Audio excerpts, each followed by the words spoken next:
Firstly, I will show you the material of this product.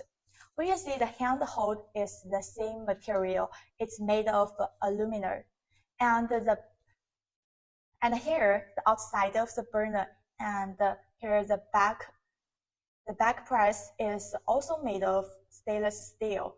And let's see the detail. We can see the inside. Inside is different from the first one.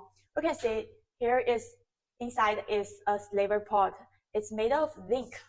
And by this one, the inside is brass, right? So it's made of copper. So this is a difference inside of the two products. Okay, so this is a combination of the material has very good, excellent wear resistance and heat resistance.